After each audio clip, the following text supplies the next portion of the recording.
So, always a good one to press that recording button. Okay, we're going to start out with a blank which is 7 inch by 3 inch. Size doesn't really matter. I've made them a lot smaller and a lot larger on this particular project. But it's a fairly decent piece. It's not too expensive, as you can see. I think this was bought at Harrogate several years ago, but £5, bit of rippled conker, horse chestnut. Quite a soft timber. Going to mount it on the centre hole first. So, however you like to do it, I could have drilled this a little bit small. So we'll just start the lathe up on a very slow speed. I'm just going to hold it in, and before it stops, just put the lock on and wind her in nice and tight. All the way up to the jaws, making sure that you take the spindle lock out as well. Tailstock in. Oh, everything's gone a bit tight and rough because I've not been in here for 2 weeks.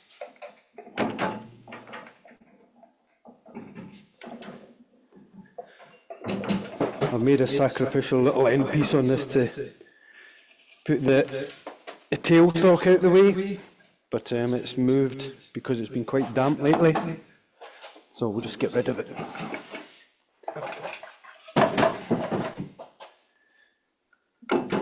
You can't have an IRD that runs nice and smooth, it wouldn't be the same. Okay, so tailstock up. Gary, just to interrupt, we're still getting quite a lot of microphone distortion. The first sound tests we did before we started aren't representative, so we're now getting a lot more volume, which is distorting, we think, at your end. So could you go back and turn it down a little bit more on Zoom, please? Yep, I'll move the microphone out as well. Yeah, which works. Is that any better? Yeah, it's a bit better, but it's still distorting, which suggests that when you turned it up, when we asked you to, you probably didn't need to. Okay, I'll turn it down again when it works. Okay, so we'll just move the tool rest in, so always rotate your piece at least 360 degrees. So, as I said, I'm mounted on dead centre to start with. This particular hole is only to true up the outside edge, for the simple reason, when we have finished, I just want the rim of the bowl to be nice and smooth all the way around. The majority of the other turning will be done on the second hole, which is 10 millimetres off centre. So just grab a bowl gouge, start her up. I'm only on about 900 RPM just now.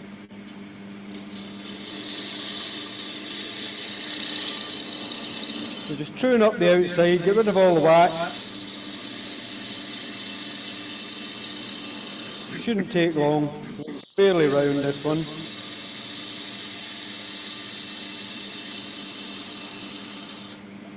Stop and have a look.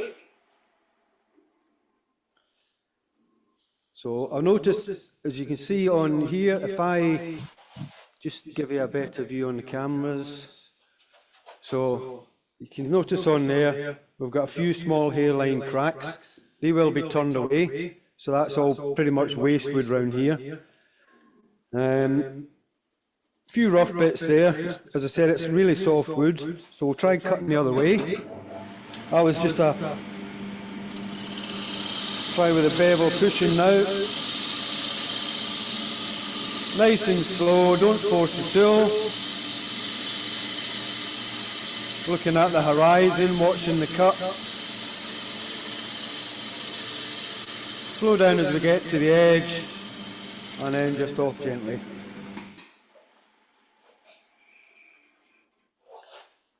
Okay, we've still got a little bit of tear out on there, not to worry, as I said, most of this is coming off anyway. So as I mentioned, this particular cut now on the centre hole is the only one I'm doing on the centre hole. So I'm going to move it off centre now. So we'll move everything out of the way. So I'll just put the spindle lock back on, take it off.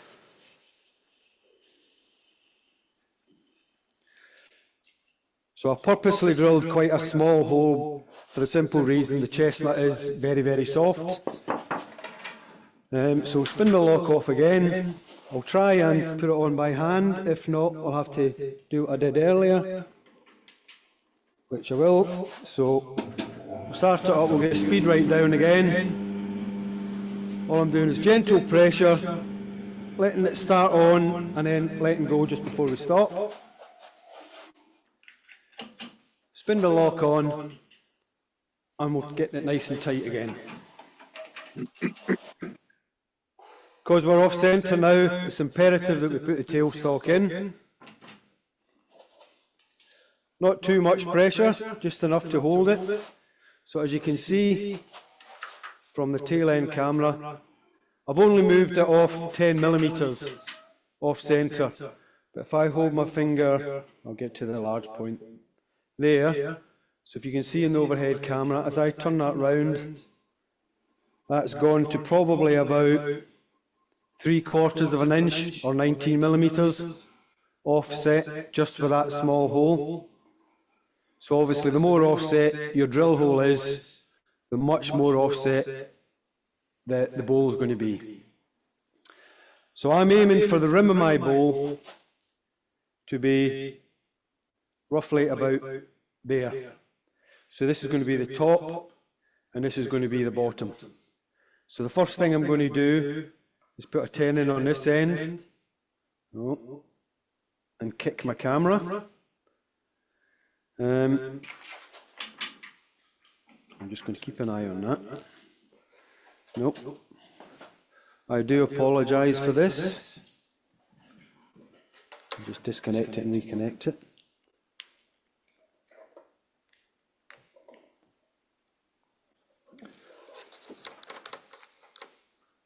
Come on. There we go.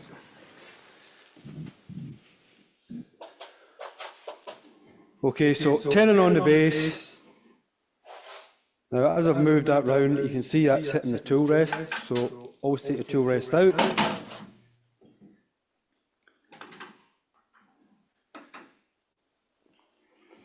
So tenon whatever size your particular jaws are on your chuck.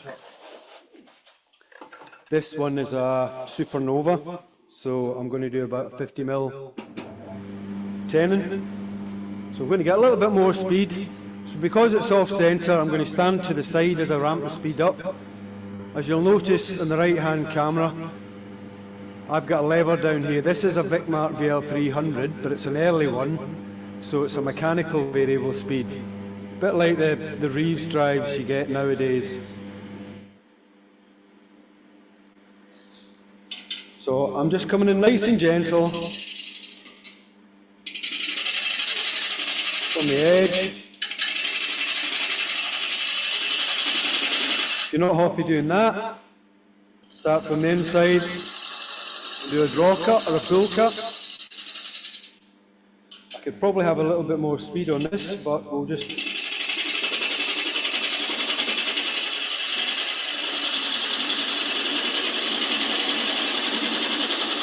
Again, just nice and gentle, letting the tool do the work.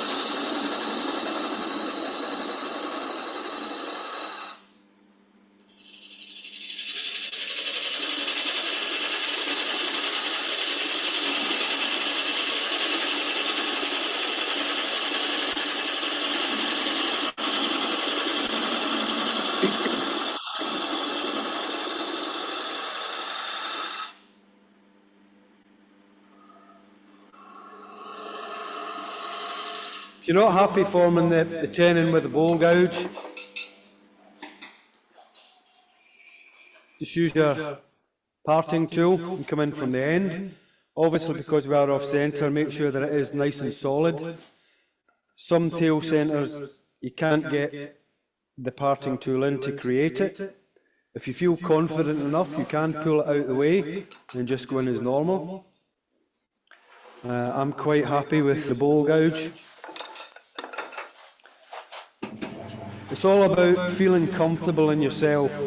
If you feel awkward when you're turning, then it's not going to turn out the way you want it to. So that's my tenon roughly sorted. So the next point that I'm going to do is I'm going to try and partly shape the underside. Okay, so I'm going to leave the tenon there because I will be gripping it on the tenon later. So we'll just change the views again so you get a slightly better view.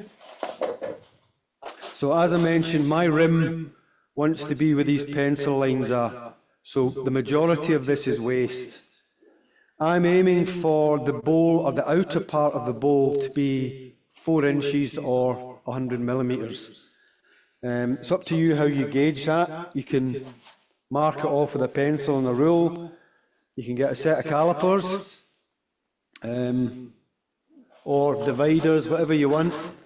Set them to the diameter, bring them in from the end, slightly pointing down. Left hand point only touches the timber. And what you're aiming to do is line up the marks. So if I'll do it with these, roughly gauging an equal amount either side of the centre. And that to me, if you can see, I can't quite see, so I'll just line it with pencil, just to highlight it a bit more. So that's where I put it there. If in doubt, always stop and measure. The reason I want 4 inches is because I'm going to be using a jam chuck to hold it both underneath and on top.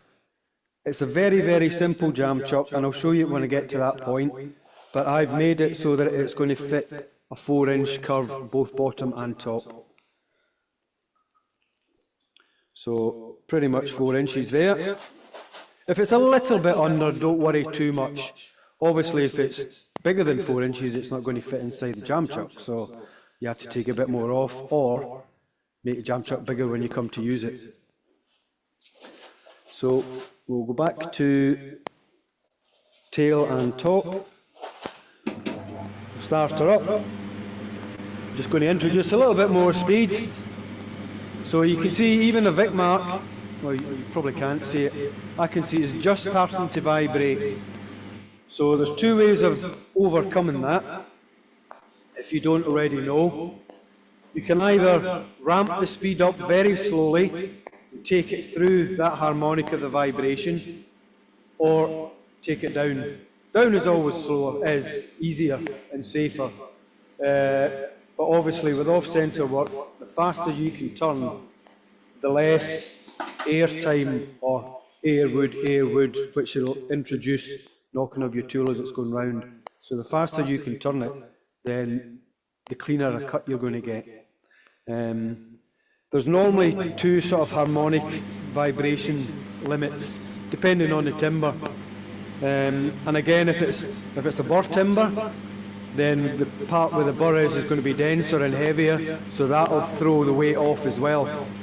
This is just a straightforward, simple piece of horse chestnut. So I'm just taking waste off.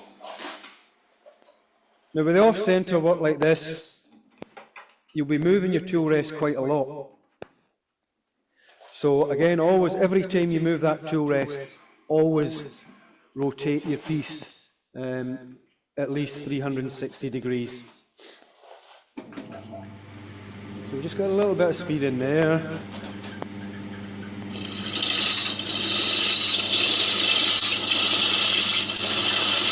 So initially I'm just going to aim for like a 4-inch cylinder down to roughly where my lip of my lid's going to be, or my rim, sorry.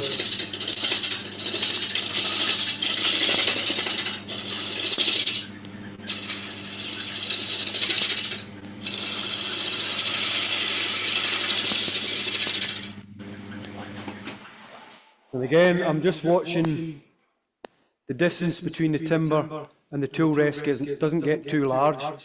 which again can induce vibration of the tool.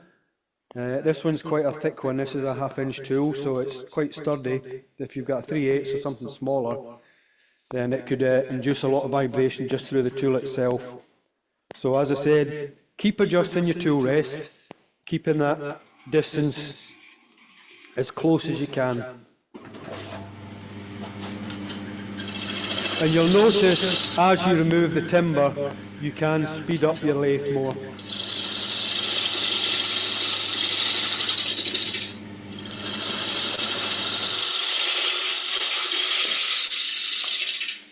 And again, if you want, you can come in from the outside, not a problem.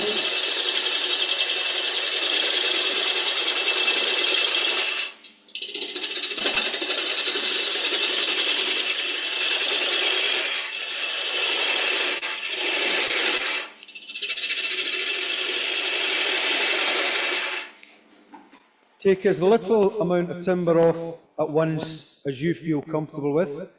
You don't have to... Nope. If that starts doing that, just give me a shout, please.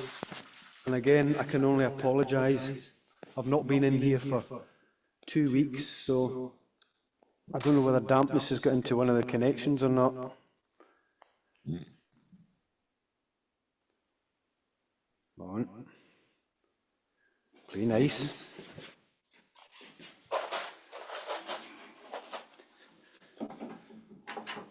Okay, so again, I've moved that tool rest, so I want to rotate the piece to make sure that it's not going to hit. All the time, I'm looking up here for my 2 pencil lines that I marked earlier. If you want to, on the initial holding, you can put a pencil line all the way around the piece, so that it gives you a better visual reference.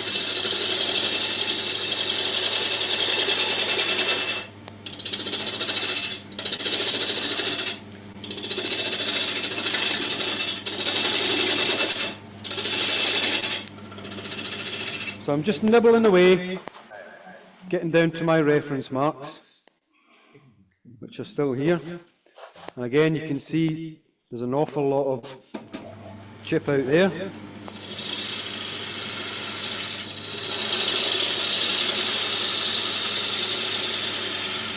Let's go to a different tool that might be a bit sharper.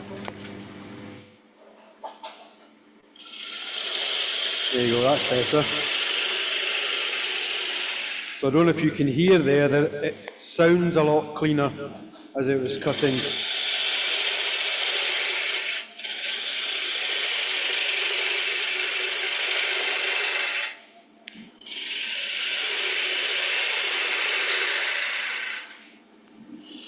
And again, I'm just working down to my 4-inch cylinder.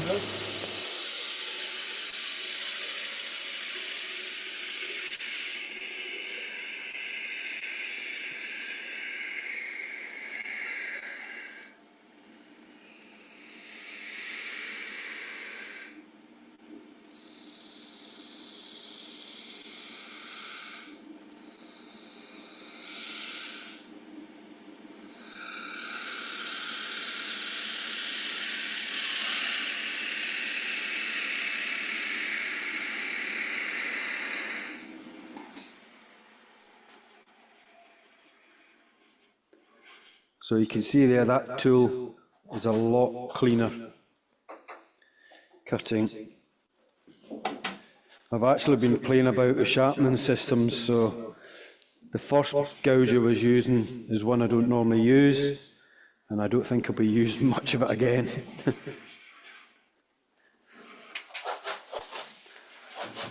Okay, so we've still got about 3/8 of an inch down to where I roughly want the underside of the rim of the bowl. So I'll see if I can get the speed up a little bit more. Got a little bit of vibration, not too much.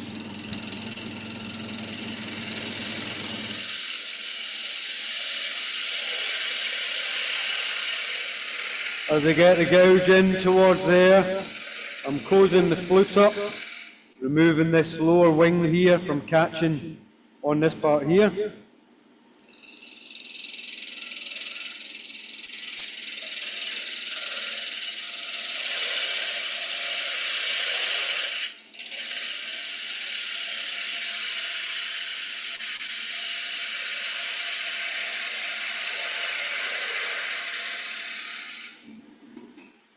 again, just stop and check for my pencil reference marks. So I'm about 1/8 of an inch or 3 millimeters from the underside. It's just a guideline, it's not set in stone. And obviously the thickness of the bowl that you're doing is up to you as well. Not everyone's happy turning 1, 2, 3 millimeter thick bowls. And to be honest, on a commercial side, certainly craft fairs and things like that, you'll probably sell an 8 mil thick bowl quicker than you'll sell a 3 mil thick bowl, because people think that they're getting more for their money, which when you think, yeah, you are really, but that's your average person in the street. The average person in the street doesn't always realise the skill it takes involved to take something to that thin 2 millimeter, 3 millimeter.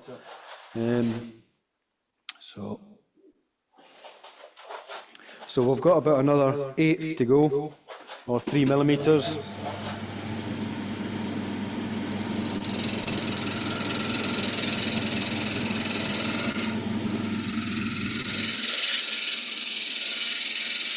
Nice and slowly, and then that's me in solid wood again.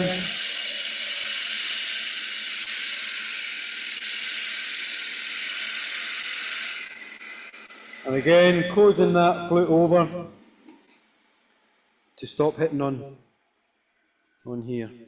So as you can see there now, we're down to the level here of the underside of the bowl. I just want to make sure that we're fairly flat, which at the moment I think we're slightly higher in the middle. Yep, so I'm just holding a ruler against it. And you see there's no gap in the centre, but we have on the outside, so I need to take a little bit more off in here and also bring down the outer side to our 4 inches or 100 millimetres. So very, very light cuts.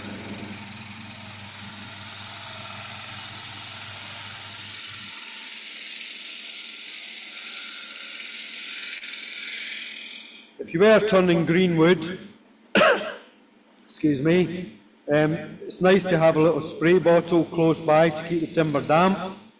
But if you are using water near your lathe, make sure your lathe is fully protected. We don't want to end up giving ourselves a shock or damaging your lathe. So again, as I get down into this transition between the bowl and the underside, I roll over that flute, removing this lower wing from catching on here now and causing a dig in or tear out. So I'm just going to stop and have a quick measure, if I can remember where I put my calipers, which were set. So we're pretty much there. Please feel free to ask questions if you're allowed in there, either during or after. So a little bit heavy on the inside here. So again, I'll just take a small trim, just to get that overall diameter that I want. And again, rolling that flute over. So now, we're looking at starting to put a bit of shape on the underside of the bowl. Depending on how deep you want it, if you're a tight Scotsman like me, you want to use every single piece of timber you've got going. Sometimes that is not the most aesthetically pleasing way to go. You could have a lot of really nice grain up here, but completely plain down there.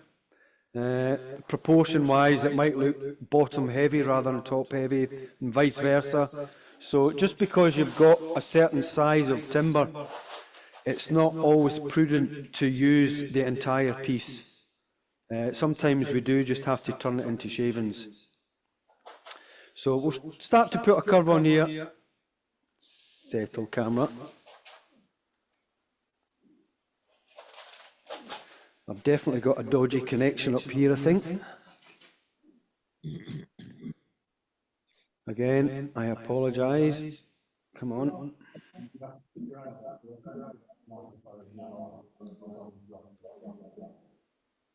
Oh, come on.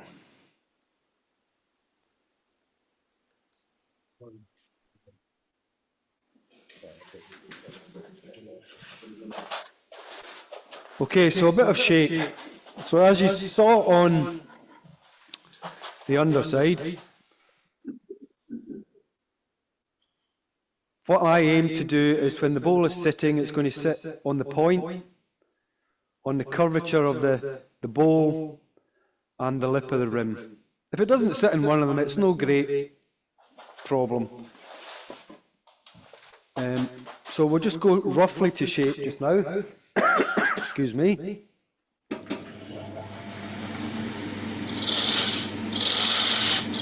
So just round it off a bit. What I don't want to do is take any more timber off in here, because that is the size we need for our jam chuck.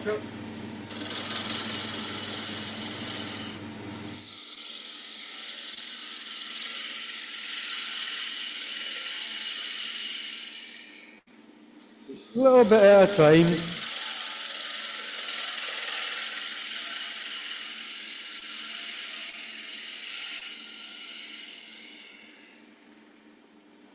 Okay, at the moment as I'm looking at it, we're going to be slightly too large here. So some of this part in here is going to be wasted. I'm not going to do it right now. I might do some of it actually. I'll just bring it down. I'm just leaving a small flat on the bottom here that my chuck jaws can sit on. So we'll just reduce that a little bit more again. Just trying to get that curve nice.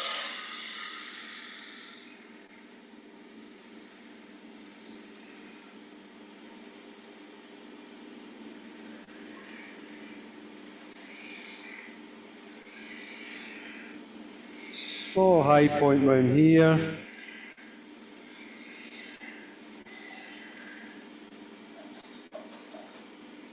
Okay, so I'm going to go against the grain just now. I'm not too worried about surface finish just now, but I just want to try and finalise the shape that I want.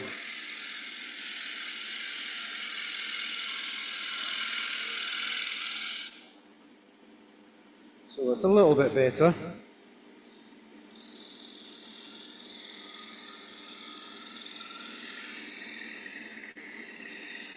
Right, so as I said, we are going to turn this round again and finish off the base. So I'm not going to worry about the curvature here just now. What you can do, if we're going to leave it plain, you can sand the underside of here just now. It's got a couple of very small tool marks on there. I'm not going to sand it because I don't want to stick my big noisy extractor on. So I'll give it a very quick, just to show you how I normally do it. If I can get them. So, as with all sanding and drilling, speed goes down. So we're turning around to about 500-600 RPM. I've got my AC 400 on up the top to get the ambient dust out of the air. I also have, which I'm not going to switch on because I'm not going to sand, I've got a large extractor fan which I'll have right up against the workpiece, taking the majority of the dust away. I'm going to use either a sanding block or a large sanding arbor, which can't be found, so I won't use it. So at the moment all I'm doing is a small sanding block. So we'll just change that.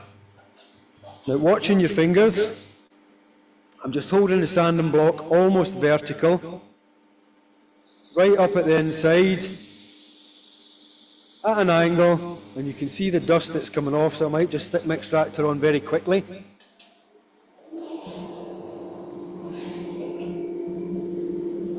And I'm just in and out. The majority of the sanding block is on the solid timber.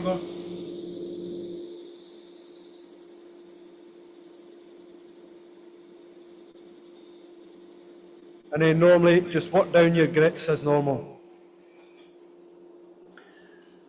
If you're not happy sanding an off-center piece when it's rotating, by hand. Normally for something like this, if I was using a sanding arbor, I'd use like the 75mm 3-inch one. That way it can cover the majority of the timber.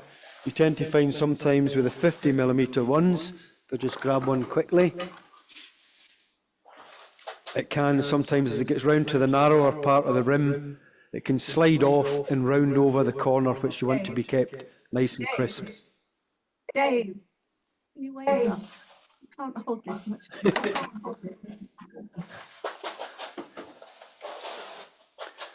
Okay, so pretty much now, if we sanded this up to what we want, so I'm going to turn it round now, hold it on the tenon, so I'll just move that back to there.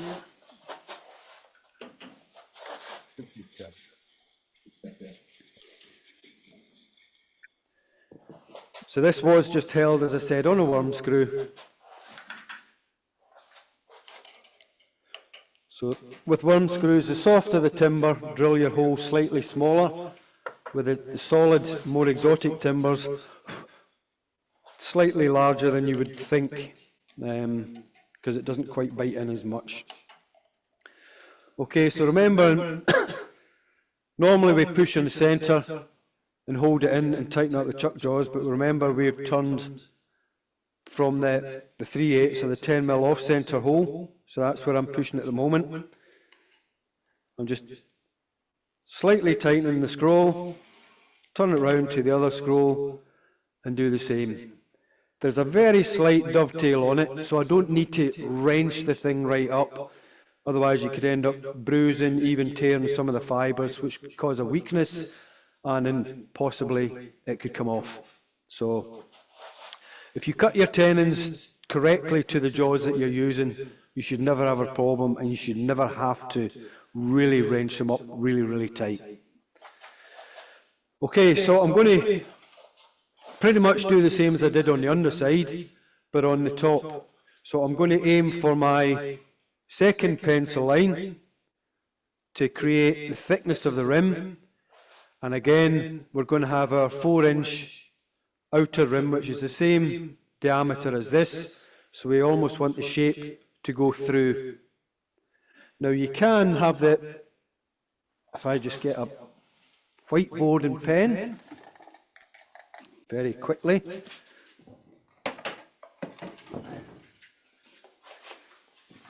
This hasn't been used for a while either.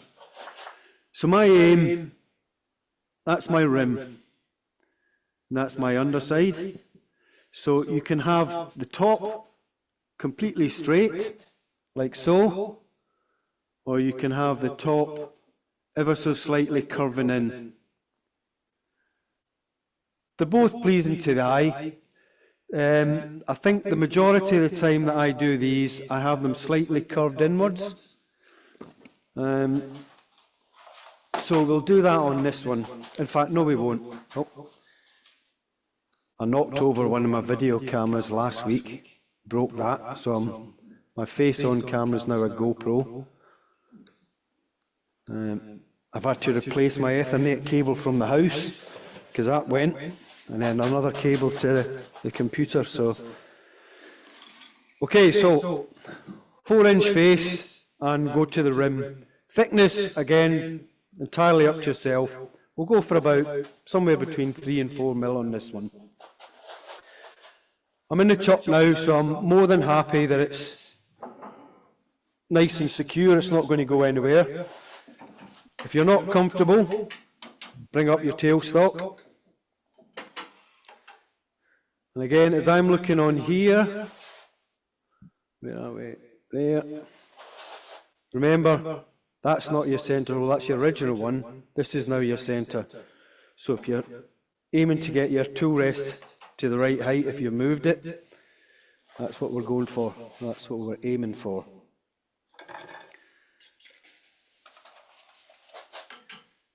So it's just a little bit high. So I'm aiming to cut on centre height.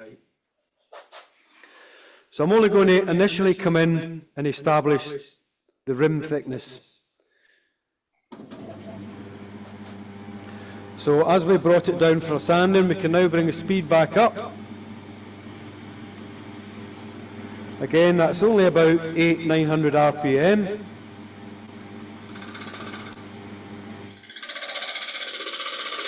Just gently introducing the tool.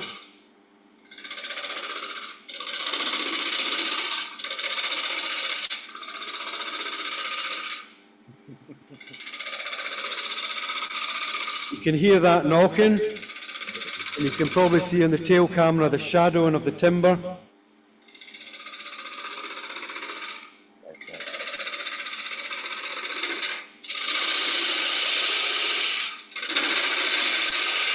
Just remove a little bit more.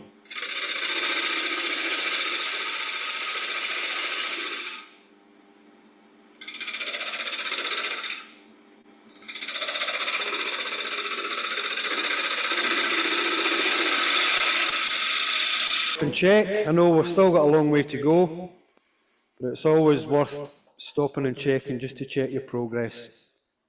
And while you're doing that, you can also check to see if there's any faults in the timber that's came up that you've not noticed before.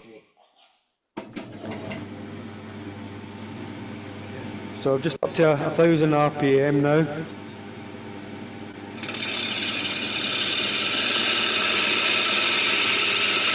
So that extra 200 RPM made a big difference to the cut.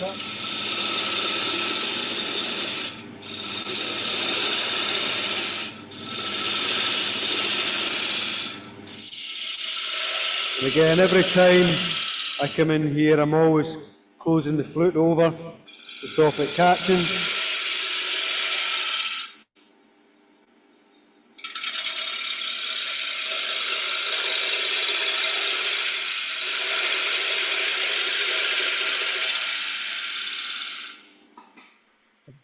And again, just stop and check. So again, we've got an 1/8, but as you can see as I go round, we're slightly narrower here than we are here.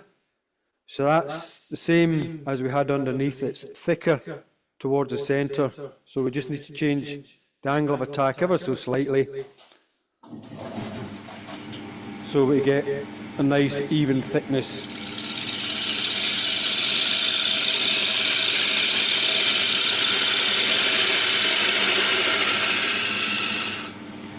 Okay, so I'll take it down a little bit more before I mark off where I want the rim.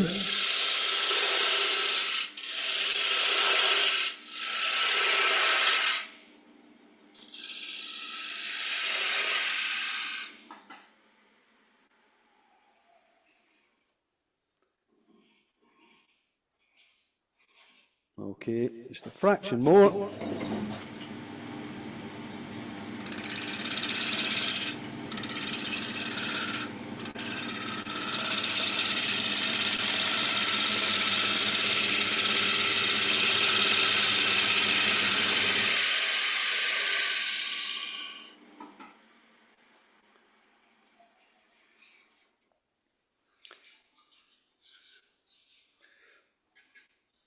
Okay, so we're slightly thinner on the outside, so again, if you run your fingers up and down, that's a good gauge to feel the thickness. So we're slightly thicker down in the basin here, and thinner out there. So I'll probably start off round about here, and just take it in ever so slightly.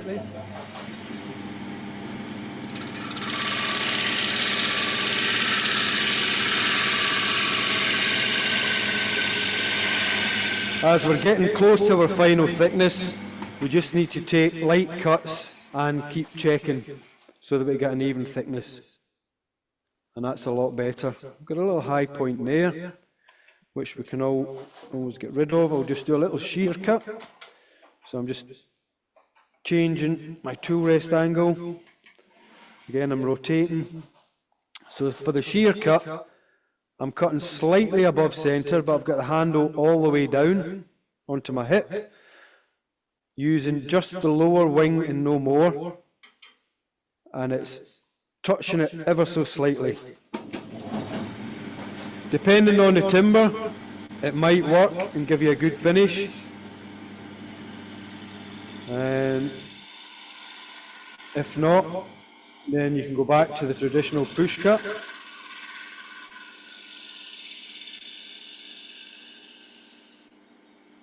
So you can see it's almost just hairs coming off there.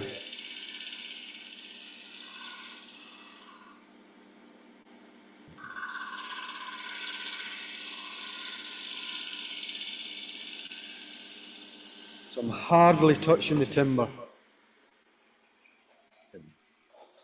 And if you can see on there, I literally rub the shavings and they just turn to dust.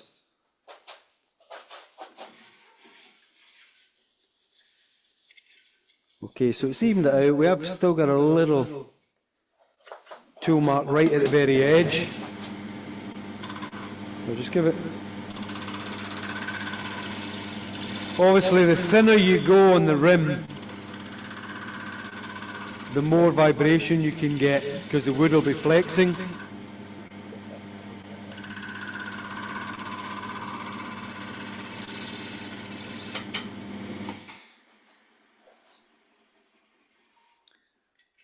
Okay, so that's tidied it up a little bit better. So I'm now going to set the diameter, which is our 4 inches again, or 100 mil. So roughly eyeballing, so that they're both even on either side. Touching the left point only, looking for the scribe line. We're slightly out this time, so I'm just going to move it inwards.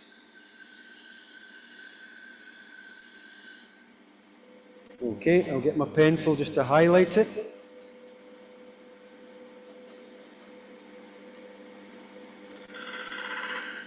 Which is there. We stop and double check with the rule. So obviously this surface wasn't 100% smooth or flat. So 100 mil, spot on. So that's the limit for the outside of our neck. Oh, come on camera, settle.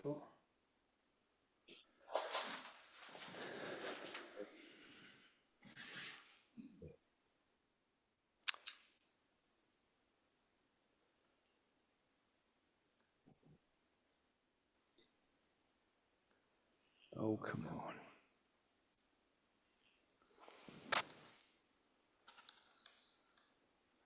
Again, I do apologise. Here we go. I think I need to renew some more cables.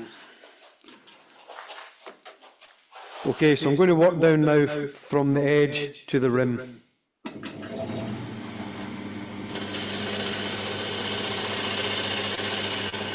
So again, just a nice, gentle cut. You don't need to rush it.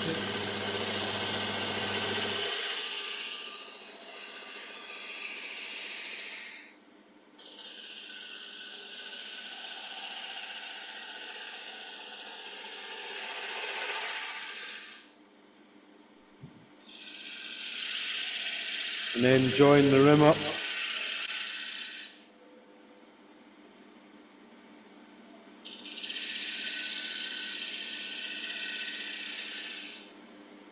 Get a nice sharp transition between the side of the rim and the bowl.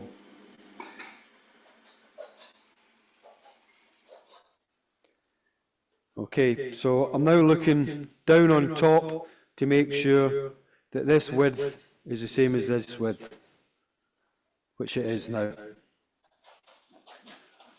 Okay, so the next part would be, again, to sand the outer rim, and if you want at this point, you can sand the lip of the bowl, and then we'll just hollow down inside. Just as per a normal bowl. I know you guys stop for coffee and whatnot. What time is that, Paul? Or someone? Sorry, we haven't got all the microphones off. We'll about 10 minutes or so, Yeah, 10 to 15. That's fine. That works Yep. for you? Yeah. Yeah, that's fine, yeah. Fantastic. Well done. Okay.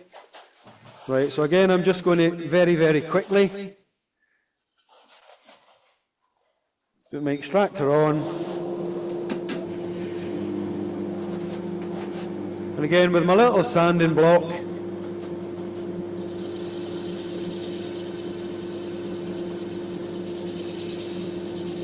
nice and gently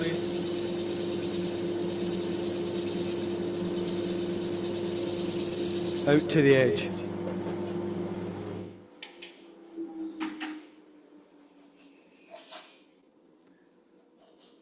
Okay, so we'll now just hollow out the inside, as I said, like a standard bowl.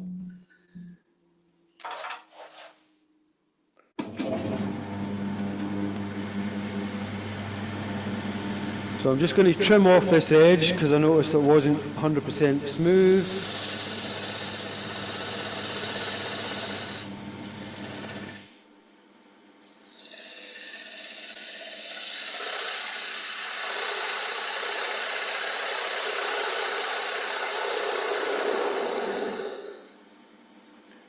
Okay, so at this point, I'm going to mark, just with a pencil, just to give me a guideline, the thickness of my wall. So I want the thickness of my bowl wall to be the same thickness as the rim of the side of the bowl. And the reason for that, as most of us know, if you've got an uneven thickness, the timber will move at different rates, and it will start to crack and split. So you can see the pencil, well, can you? Yeah, you can see the pencil line. So again, if you want, you can go in with a pattern tool just to start it off to give you that reference, if you're not too keen on going straight in with a gouge, for fear of it skipping. I'm just going in 1.5 millimeters or 1/16 of an inch. That then gives a lip for the edge of the bevel to sit against, so it shouldn't skip back. If you're quite happy going in with a bowl gouge, normally I'll go in with a point, I'll have my thumb behind the gouge. Don't want to do that. I was looking at the screen there, apologies. So, small incision like that. As soon as you get that incision, I'm opening the flute up and then arcing round. Moving my body with the curve. So again, thumb behind, flute almost closed, in with a point, I've got that incision, then I open the curve,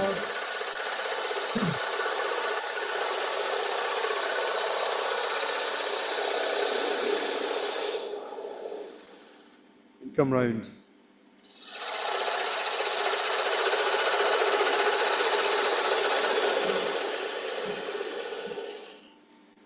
Go for a little bit more speed now.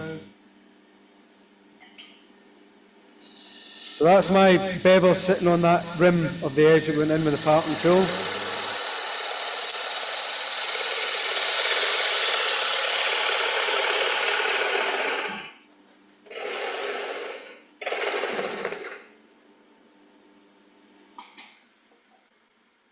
I think they might have moved there.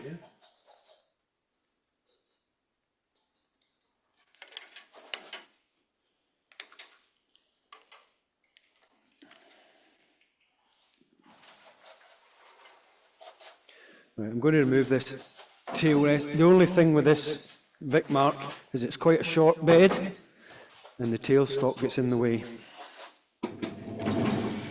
Great for hollow forms because you can get right at the edge of the lathe bed.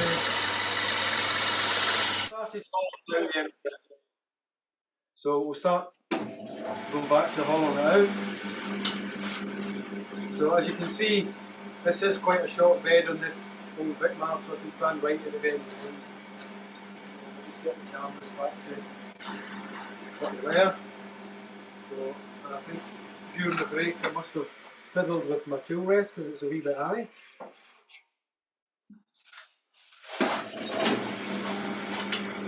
Okay, so just hollow like a normal bowl, aiming to get the wall thickness even all the way. Oh, that's one thing with these stop buttons right down at your knee. Gary, just to say, the microphone has probably moved a bit away from you, so the lathe is loud, but you went a bit quieter. Okay, how about now? Yeah, that'll do. Better? Thank you.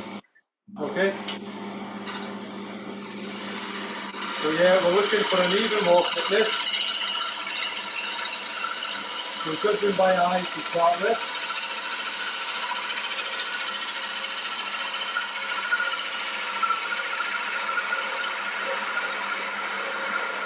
So I'm getting to the point now where it's getting uncomfortable for my body. So I'm just going to stop, reposition my body, and then continue the cut.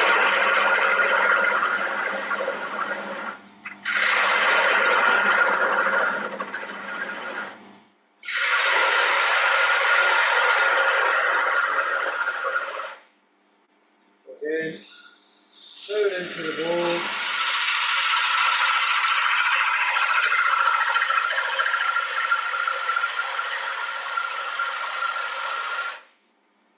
Just stopping to have a quick feel of the wall thickness as I'm going down. So the top's okay, slightly thick underneath the wing or the rim. Hello, Gary. What grind have you got on that? This is just excuse me, where are we? It's ground at 45 degrees with the heel taken back, and it's just swept back.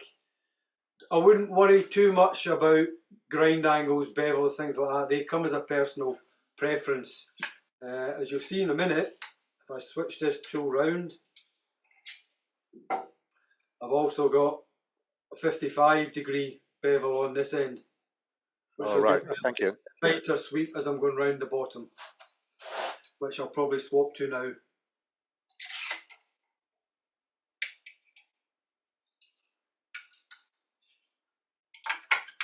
Although it's not a large bowl, it's fairly deep for what it is, so the standard 45 that I use is a little bit steep.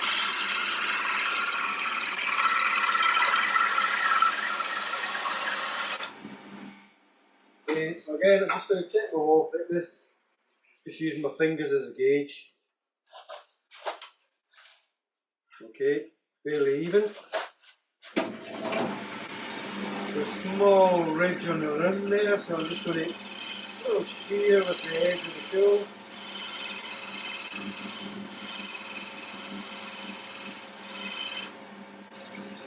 Got it.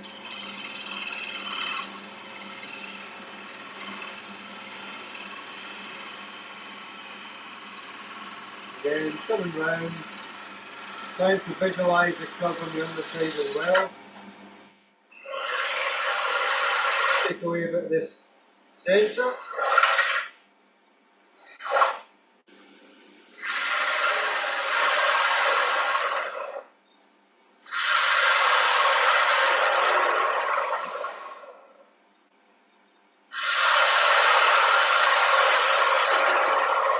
Again, it's a nice gentle cut. Not trying to take too much.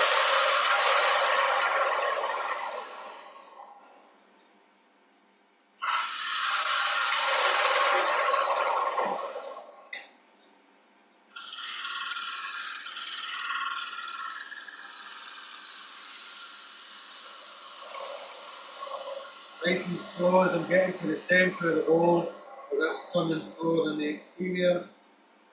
Almost to a stop, just a little bit drop off. So we'll stop, get rid of the shavings. So it's a fairly decent finish, which would touch up with sanding. We'll check the depth, just to see whether we need to take it deeper or not. I've got so much rubbish in my back pocket. So we'll get a nice pencil there. So I'm just marking it by eyeball, just looking directly down on the rim, marking it with the thumb and transferring that depth up to there. So we're only down to here, so we could probably go another 1/4 to 3/8 deep. Just checking the wall thickness. Doesn't have to be perfect at the moment. As I said earlier, we're going to true up this outer side and get the shape right.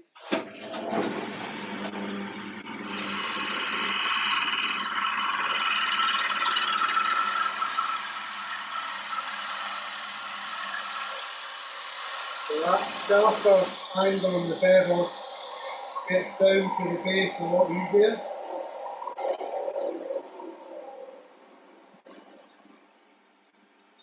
If I was using my original 45-degree bevel, by the time I get down to roughly about here, it would start digging and catching. One of the reasons why I grind off the heel on most of my bowl gouges, if you can see, my hand's a bit, stick it on there. So it's like a little secondary micro bevel. So it just shortens the length of the bevel and it gives you a nicer curve as you're coming round, so that the heel doesn't bruise the timber as you're going round. So we took a little bit more out of that base, so I'll just remeasure. So yeah, we're probably good there, depth wise. So again, at this point, if you want, you would sand the inside. My preferred method is just using a rotary arbor.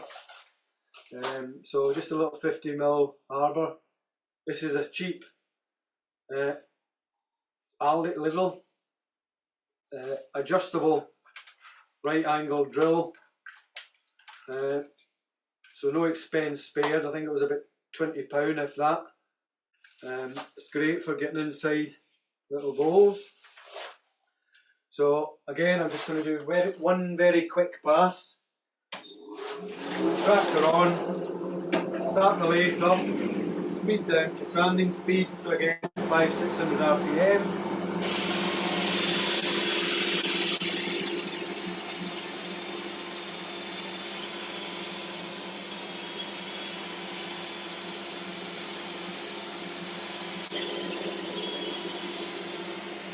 Like so.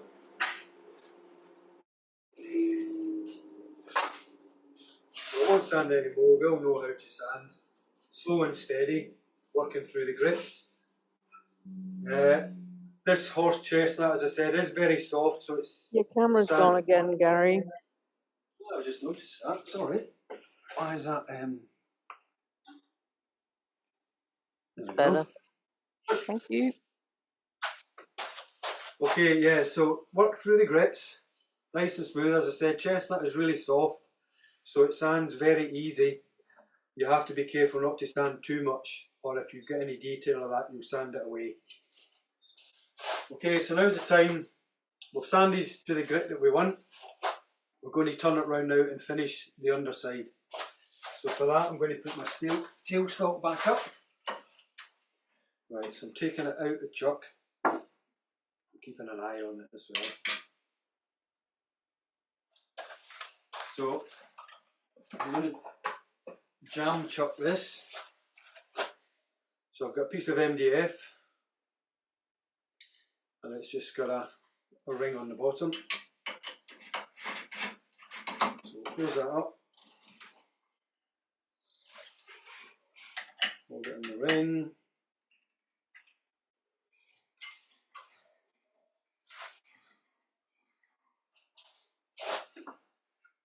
Okay, so top, mount in the hole, tailstock up, gentle pressure, remember everything's fairly thin round here now. We're going to finalise the shape and do any sanding or abrading that we want to do. We will also remove the tailstock, the chuck, sorry, the tenon even.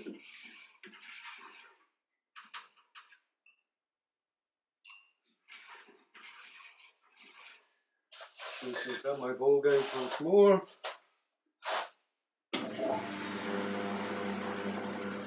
Back up from sanding speed. To rest just a little bit high.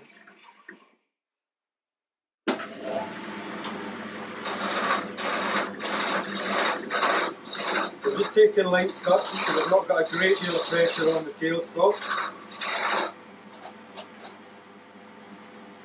As I said, I want to just adjust this shape ever so slightly.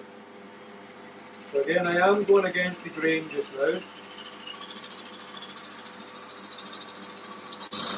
We'll tidy it up in a minute.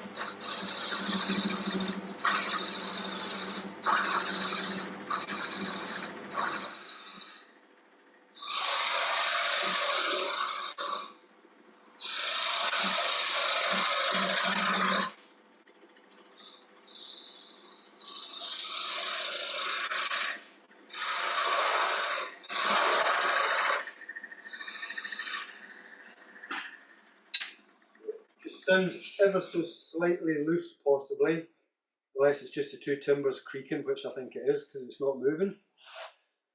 So, if you look on here, and if you look at the one I showed you earlier, the little dimple in the bottom, as I mentioned, I'm trying to get this and this point here and the lip all to touch at once. So if I was to get a rule, so that one it's ever so slightly out, as you can see, we're only touching on 2 points. So ideally we want all three, but as you can see from the lip, if I touch the tip and the side of the bowl, the rim's only off by not even 1/8 of an inch. So what we're aiming to do is to try and sight this as close as possible. So we'll just try and tidy it up a little bit. Going with the grain this time, just in case we had any tear out. It's the lightest it cuts.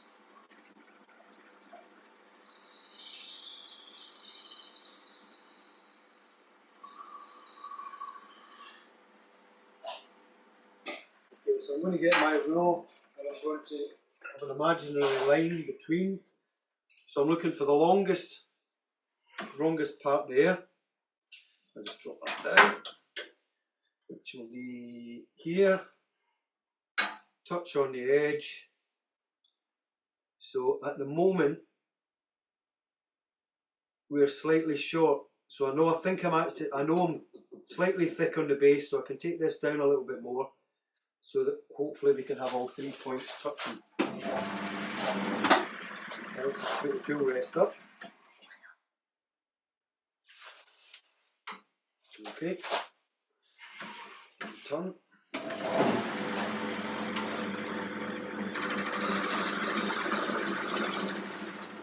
can take this down probably about 1/8.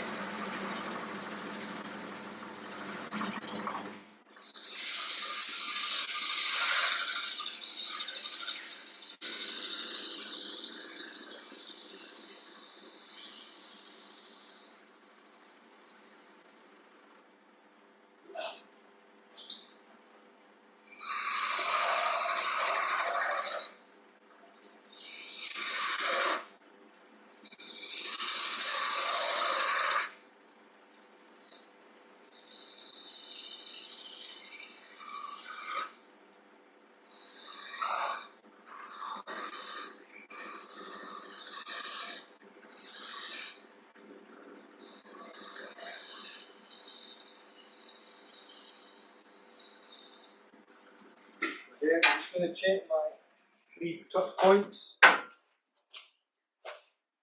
So again, just find the longest part of the rim, reach it up, and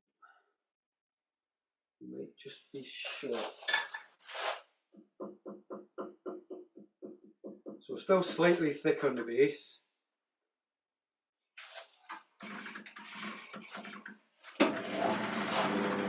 This is one of those one more cut moments. You can actually take it back off the jam chuck and measure the bottom thickness, but if you do that, I'd make yourself a couple of reference marks on both the bowl and the jam chuck, so that it goes back on in the same place. Okay, so we're almost there. So we're getting to the point now where we want to chuck away. That was my face camera beeping there. Not to worry, I'm not on the face just now. So we're going to take the tailstock out of the way. How am I going to hold this on? simplest and easiest way I've found, if you've not got a vacuum chuck, I use electrical tape. And that one's not working, so I'll use that one. So if it's a bit dusty, which this one is, I'm just going to run a bead round here. I use electrical tape rather than masking tape. The simple reason, if you stretch electrical tape, it will bite into itself and stick better. So I'm now going to create 3 hold lines. So I'll stick it on there. I'm going to come over at an angle, pulling the electrical tape as I'm going to keep it taut. Oh, and there's that camera flick. I'll just sort this tape and I'll try and sort the camera out. So again, stretching it so I can pull it in.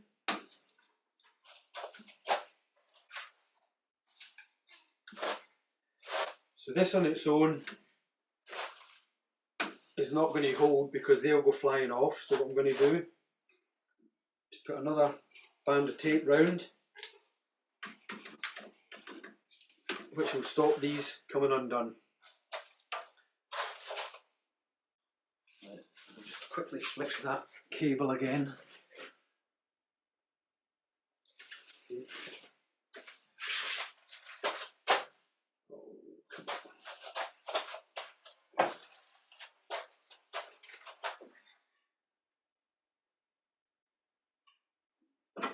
Right, so I'm going to move, I'm keeping the tailstock in as long as possible. And I'm going to use a small spindle gouge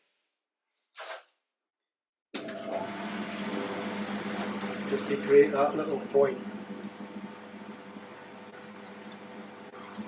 Just eating away. It doesn't want to be massive.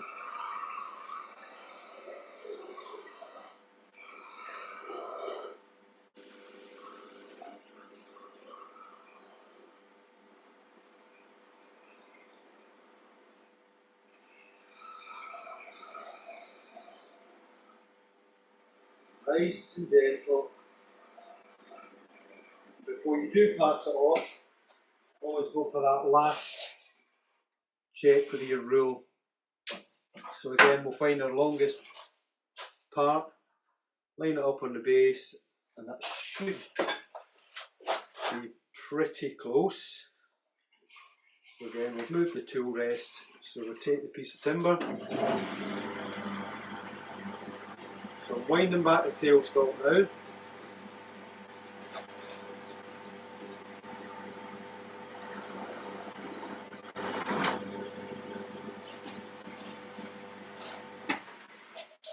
Just right way. Make sure my tape's all solid.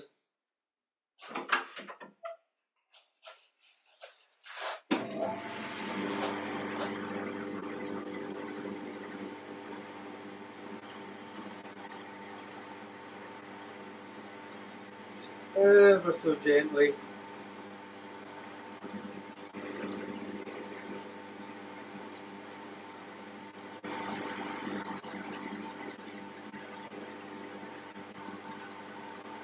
Put it down to a point.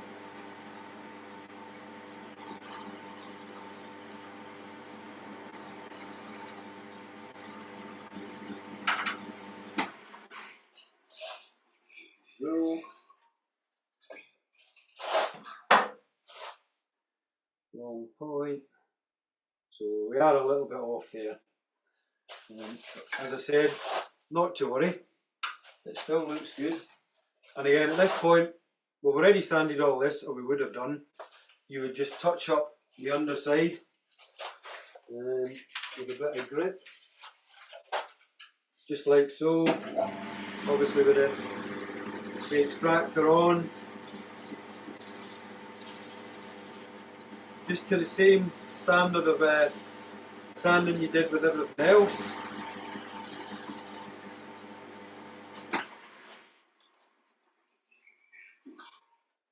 Okay, so then we would remove all the tape.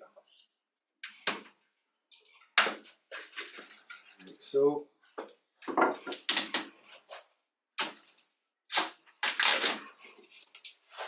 To leave that one on, it's not a problem. Okay, so as I mentioned earlier,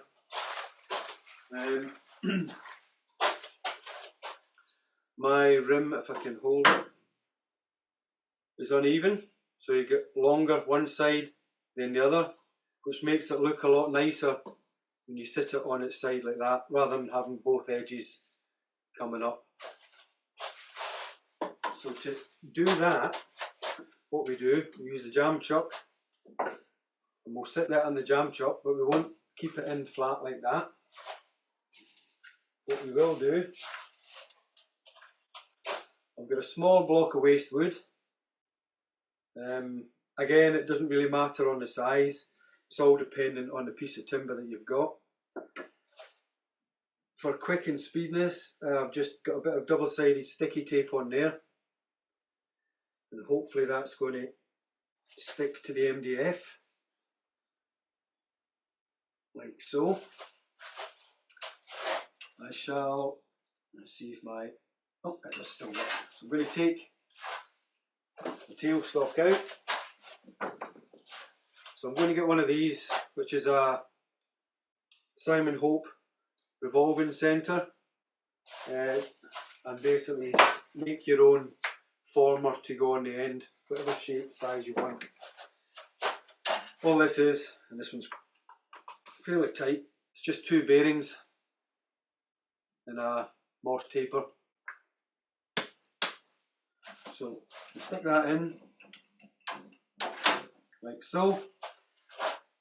What we're aiming to do now, and we will also protect the internal of the bowl just with a bit of router mat, probably a bit smaller than that, and then I've got a smaller bit somewhere, or a pair of scissors somewhere.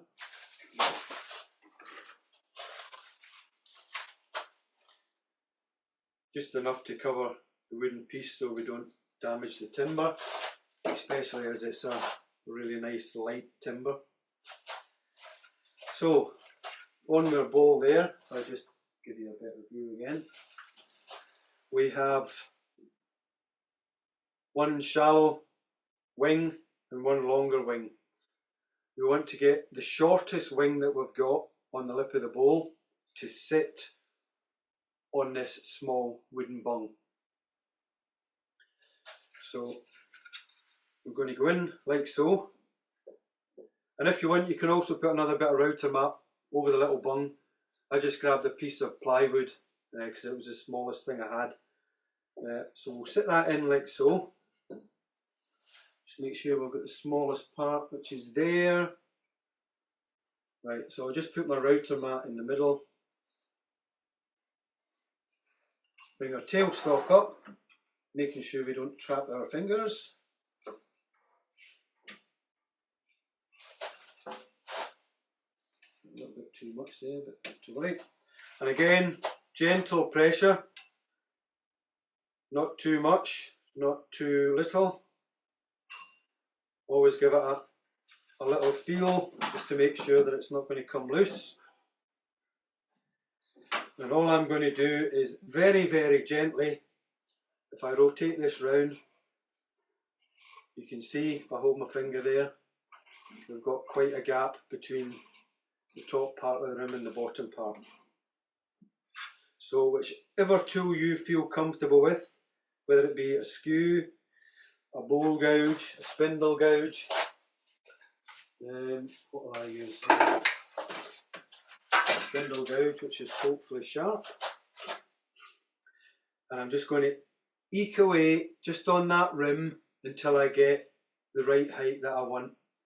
Take a couple of cuts and we'll stop and we'll check, because we don't want this, which is going to be the smallest part of the rim, like this one. We don't want that to go down and eat into the face of the rim and the bowl itself.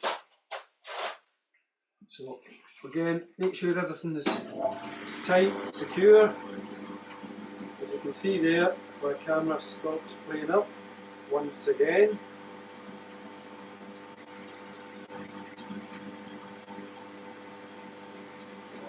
camera.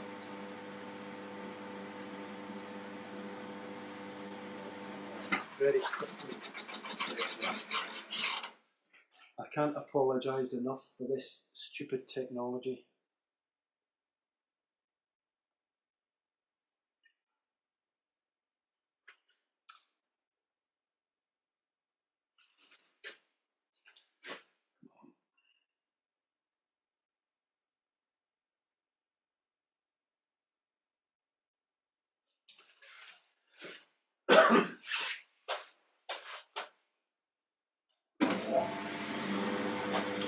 Okay, so a little bit of speed, because we have got a lot of air, a lot of timber.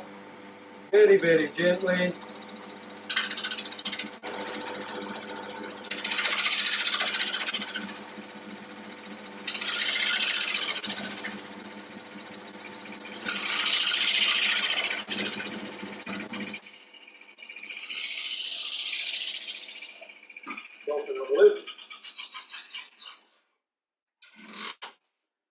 So we're probably actually about the right height there.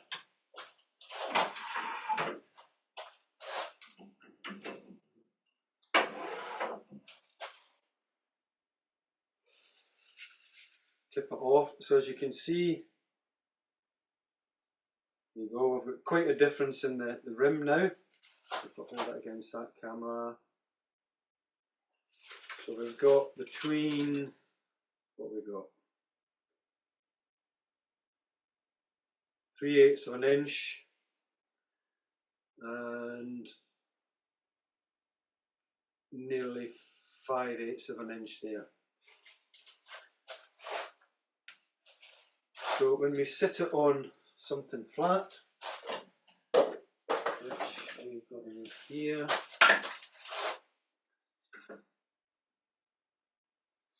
we sit at an angle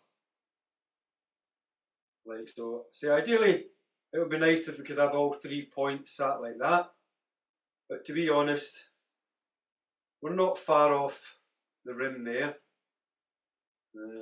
So if I get a bit closer to this face on the camera, as you can see, sat like that.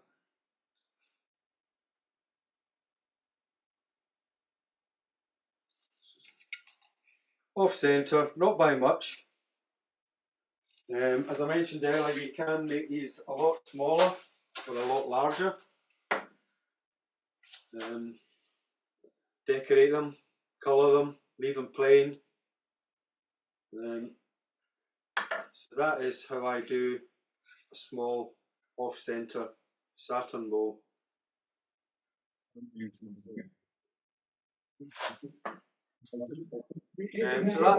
So that is a very basic off-centre bowl. You can obviously, as I showed a couple earlier on, you can change them up a little bit. But you can also, again, we've got a little off-centre one here, which is all carved. So it's simply the same sort of idea as this one, but this is just curved on top. It's got an under curve in the bottom. Then obviously this one is carved and textured as well, with a bit of gold leaf in the centre. The smallest one of these I've made is 2 inches. The largest one I think was about 14 inches. Obviously with the 14-inch one, as I said earlier, it kind of takes a fairly sturdy lathe to stop it bouncing about the floor, even at slow speeds. I mean, this is bolted down, but you can still make it move if you try hard enough.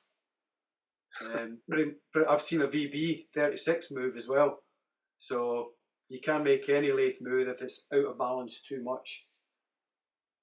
Yeah. Were you inspired by Madonna on the base shape of your bowl? That has been mentioned a few times, yes. We won't go there. They come in pairs usually, don't they? Yes, they do, yeah. There we go, we've got a pair. There's always one, sorry. There is, yeah. As I said, this horse chestnut is very soft. and it's kind of blown out a bit on the lights as well.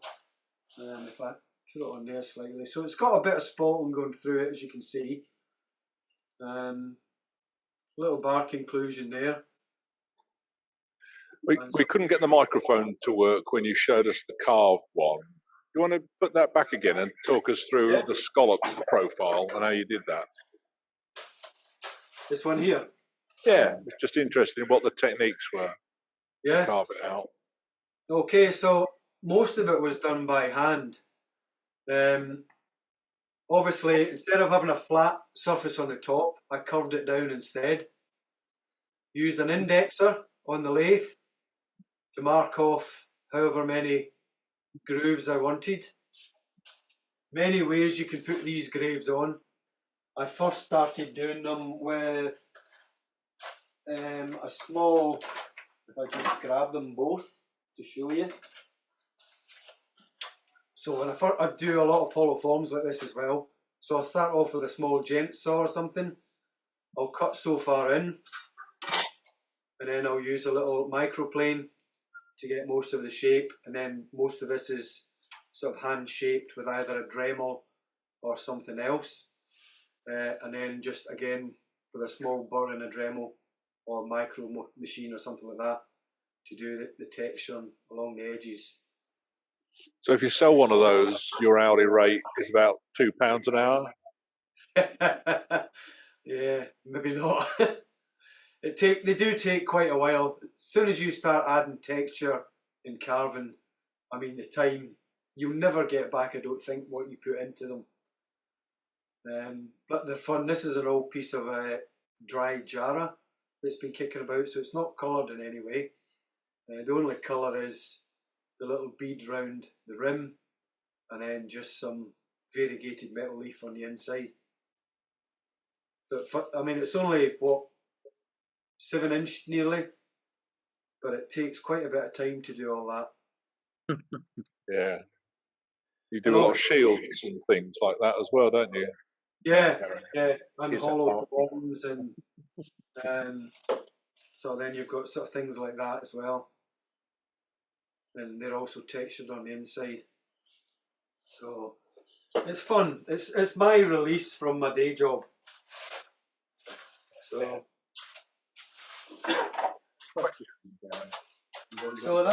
that is it. So it's all about imagination.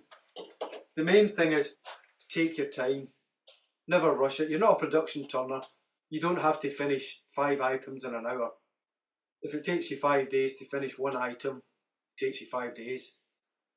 Hopefully, yeah, it's very true. As I say, this is, although I do make a partial living out of this, I'm quite lucky that I've got a good job. I've also got a good pension. So this is my release from a stressful job. So I enjoy it. Enjoy what I do. I enjoy the process. And it's all about experimentation, taking your time. And if it doesn't work, it grows on trees. Go and get another bit of wood. Don't get too hot under the collar if it does go wrong. Yeah, the biggest area of fun I find with anything like that is the jam chuck and the low flying bowl potential. Yeah. Simple methods for holding them in, like I say. Electrical tape. You don't need to spend hundreds and hundreds on a vacuum chuck. Yes, they are good. I've got 2. I think I've used them about 3 times. So, NDF, cheapest chips, a good glue, or if you want, a solid piece of timber. I'm hoping to take this one away with me because I'm going to Australia in March, and they don't let wood into the country, or they're not very keen to let wood in the country. So I'm hoping I might get away with a bit of MDF. All the microphones have died at our end, so I think we'll just give you a vote of thanks and let you get an early night. So everybody, thank you very much. Thank you very much, everyone. And I do, again, sincerely apologise about the technical hiccups. We've had a few hour at our end as well. Yeah. I hope you don't mind. We've done a recording amongst the flickers that we shared just amongst the club members. It won't go outside the club members. Not a problem. Great. Okay. Well, thanks. I hope you managed to get all the work you're doing at your estate or whatever it is, the work you're doing sorted. Yeah, need to. And now going to get rid of some of these eye bags. Yeah, put your feet up, mate. Well, hopefully we'll have you again at some point in the future, mate. Thank you very much for your time. Appreciate it. Thanks And, very much. see you soon. Cheers, mate. Bye-bye.